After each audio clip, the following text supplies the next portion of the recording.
नमस्कार, स्वागत है आपका SBSIS के YouTube चैनल पर। आज हम चर्चा करेंगे भारत नेपाल मुद्दा। इसे हम निम्न क्रम में जानेंगे। पहला, चर्चा में क्यों। पॉइंट नंबर 2, नेपाल का पक्ष। तीसरा, भारत का पक्ष। चौथा, चीन का प्रभाव। पांचवा, भारत नेपाल संबंध। छठवां, आगे की राह। कैलाश मानसरोवर यात्रा के लिए भारत के रक्षा मंत्री राजनाथ सिंह जी के द्वारा लिपुलेख धाराचूला मार्ग का उद्घाटन किया गया, जिसके तुरंत बाद ही नेपाल के द्वारा इसे कड़ी प्रतिक्रिया जताई गई। इसके पहले हम नेपाल के बारे में थोड़ा सा देख लेते हैं। नेपाल एक लैंडलॉक्ड देश है।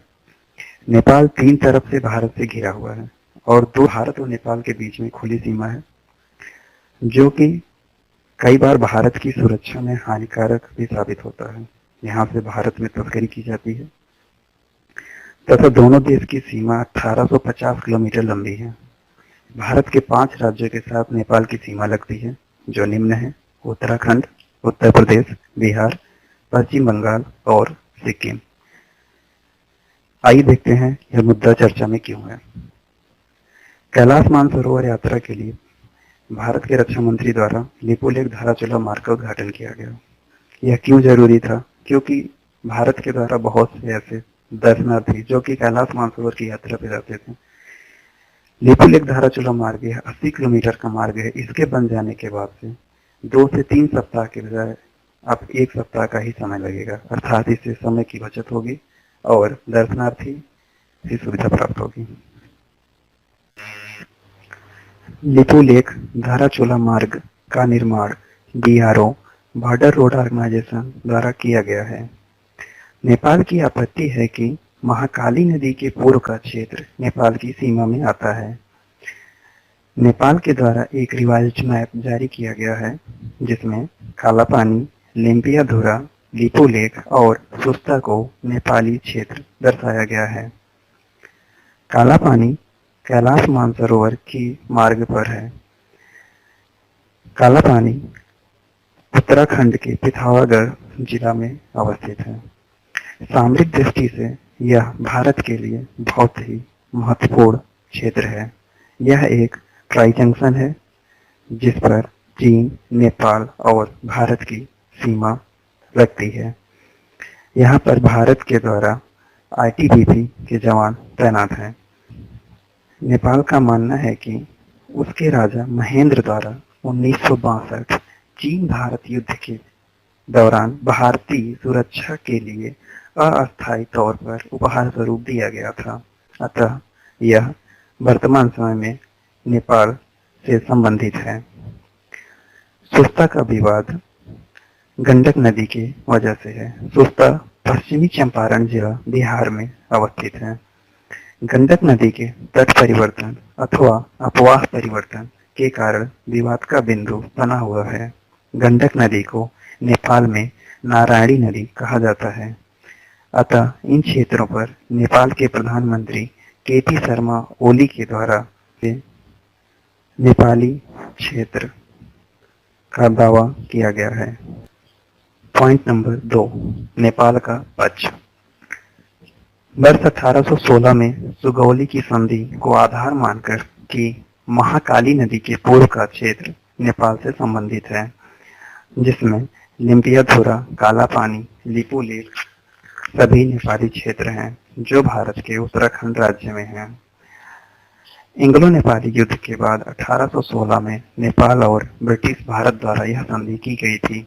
अतः इसी को आधार मानकर नेपाल द्वारा यह आपत्ति दर्ज कराई गई है। विवाद का कारण काली नदी अथवा महाकाली नदी का उद्गम बिंदु है। किसी भी नदी का एक निश्चित उद्गम बिंदु नहीं होता है। अतः नेपाल व भारत द्वारा अलग अलग उद्गम बिंदु को आधार माना जाता है, जो कि दोनों देशों के बीच में काला पानी को लेकर के मुख्य विवाद का बिंदु बना हुआ है। पॉइंट नंबर 3, भारत का पक्ष।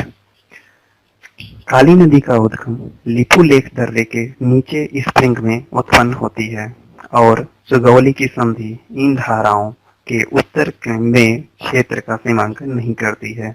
यहाँ पर उत्तर में क्षेत्र का अर्थ है कि चीन की तरफ के क्षेत्र तथा 19वीं शताब्दी के प्रशासनिक और राजस्व रिकॉर्ड में भी काला पानी भारत के पास था, जो उत्तराखंड के पिथौरागढ़ जिले का हिस्सा है। लिंक रोड लिपुलेख धाराचूला पुराने कच्चे मार्ग पर ही बनाया गया है, जो कि काली नदी के पश्चिम में है और नेपाल की सीमा काली नदी के पूर्व में है, अतः यह सुगौली संधि का उल्लंघन नहीं करता है। पॉइंट नंबर 4, चीन का प्रभाव। जैसा कि आप सभी जानते हैं कि चीन द्वारा हमेशा भारत को घेरने का प्रयास किया जाता है व वर्तमान में नेपाल इसका एक ताज़ा उदाहरण है।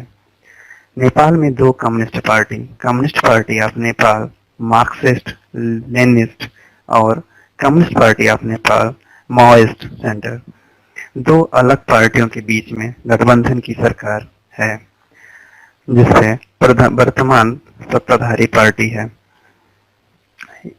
एनसीपी नेपाल कम्युनिस्ट पार्टी के बचाने का पूरा प्रयास चीन कर रहा है। हाल ही में जब दोनों पार्टियां टूट रही थी तो चीनी एम्बेसडर राजदूत द्वारा लगातार कई मीटिंग दोनों पार्टी के प्रमुख लीडरशिप के साथ करके समझौता कराया गया, जिससे चीन में एनसीपी नेपाल कम्युनिस्ट पार्टी का शासन बना रहे।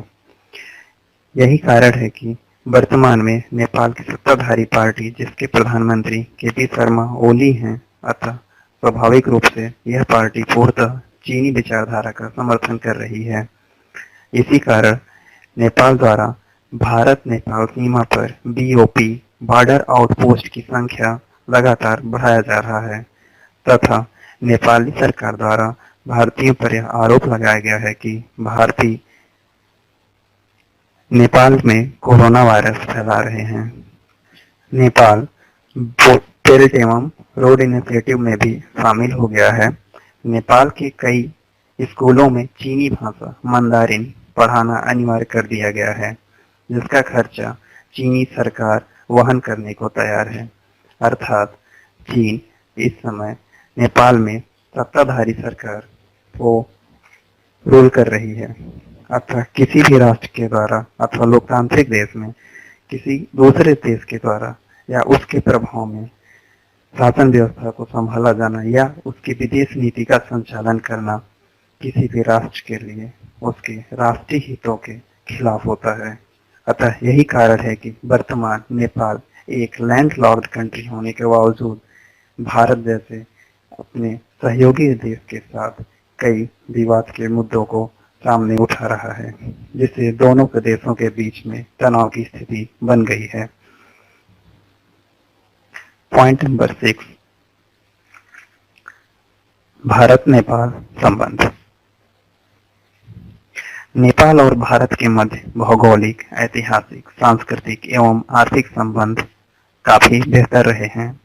नेपाल हिंदू धर्म बहुसंख्यक राज्य है, जिससे इसका भारत के प्रति स्वाभाविक नजदीकियां बढ़ जाती हैं।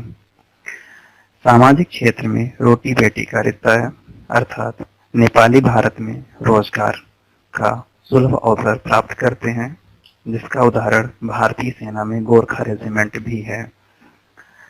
भारतीयों व नेपालियों के बीच में वैवाहिक संबंध भी हैं, जो भारतीय और नेपाली दोनों के बीच में स्वाभाविक नजदीकियों को दर्शाता है। 31 जुलाई 1950 में भारत नेपाल शांति और मित्रता की संधि की गई थी, जो कि काठमांडू में हस्ताक्षरित की गई एक अंतर्राष्ट्रीय संधि है। इसके अंतर्गत दोनों देशों के बीच में सीमा खुला रहेगा, आबाद आवागमन होगा व काम करने की अनुमति दी गई है। इसी का प्रभाव है कि वर्तमान समय भारत में 60 लाख नेपाली भारतीय क्षेत्र में रहते हैं एवं आर्थिक गतिविधियों में संलग्न हैं, जिसका सीधा आर्थिक लाभ नेपाल को प्राप्त होता रहता है। पॉइंट नंबर 6, आगे की राह। भारत को नेपाल से बातचीत करके मुद्दों को सुलझाना चाहिए। भारतीय पूर्व प्रधानमंत्री अटल बिहारी वाजपेयी जी ने कहा था, हम मित्र बदल सकते हैं, पड़ोसी नहीं। अतः भारत को राजनीतिक स्तर पर इन मुद्दों को सुलझाने का प्रयास किया जाना चाहिए।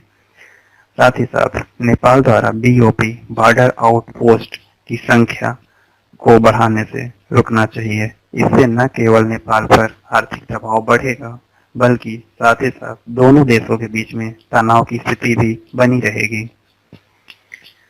आशा करते हैं आपको बहुत कुछ जानने को मिला होगा। श्री उपेंद्र अनमोल सर द्वारा मेंस का सेशन प्रारंभ किया गया है, जो स्पेस आईएएस के यूट्यूब चैनल पर पूर्णतः निःशुल्क है, जिसका नियमित अपडेट प्राप्त करने के लिए स्पेस आईएएस को सब्सक्राइब करें और बेल आइकन को दबाएं। Thank you.